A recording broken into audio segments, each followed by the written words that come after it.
now with the armorer making her like kind of like the lead Mandalore that walks in both worlds.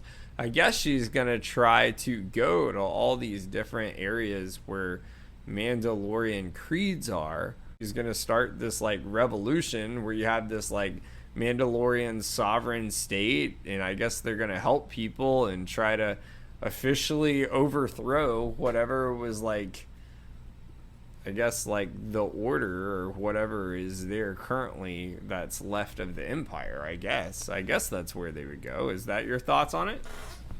Just don't know why. Like what? Like it's not, the Mandalorians aren't the police of the galaxy. You know what I mean? They are, for lack of better words, a lot of times like they're hired guns. They're just, they're mercenaries. Yeah. That's a part of their culture. So it's like, what, other than the fact of the added benefit of getting the Empire out of their hair and not having to worry about, I guess actually, let me reverse my train of thought here, because I do get the point of it now that I'm diving into it on this level, that they probably want to eradicate the Empire because the Empire is the entity that destroyed their home planet. So if it's going to be out of a revenge type of deal, then I can understand it. That would make a little bit more sense if, since Moff Gideon and the Empire destroyed Mandalore and put them in this position where they lost most of their population, they got massacred, and then they had to go into hiding for X amount of years. If we're going to spin it to we want revenge on the Empire for doing that to us in our home planet, making us, almost extinct, then yeah, cool, I can get behind that. It's just more about the how and in what way are we going to go about it.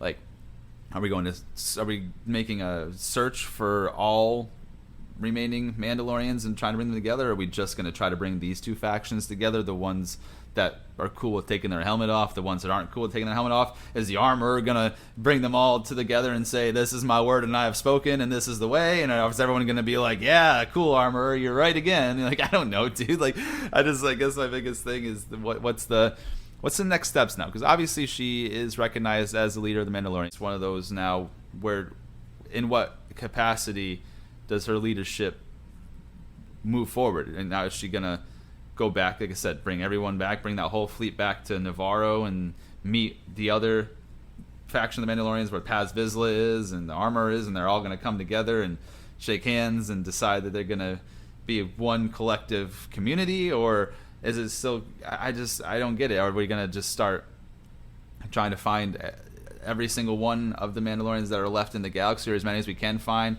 and bring them back, and we're just going to rebuild the planet and just hope that our two factions get along, even though one is stuck pretty closely to the creed this entire time, the other one kind of does their own thing?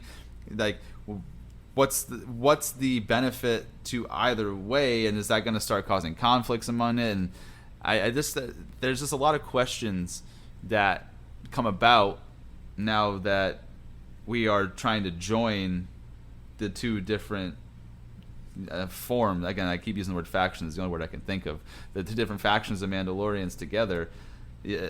I don't get how they're gonna coincide peacefully when maybe I think the Children of the Watch would somewhat look down on the other ones because they don't follow the way that they do and the creed that they do, and so they think they're like not as Mandalorian as them, and the other ones are like, dude, we're just the same as you. We just aren't gonna take every single word of a scripture with a grain of salt. So I don't know if we can if they all come to an agreement. Maybe the armorer tells them, hey, everyone can remove your helmet now, it's all cool. But then if that's the case, what the hell is even the point of having it like that in the first place? If we're just gonna get to this point where we're like, it's a free for all now, guys, all good. I don't know, man.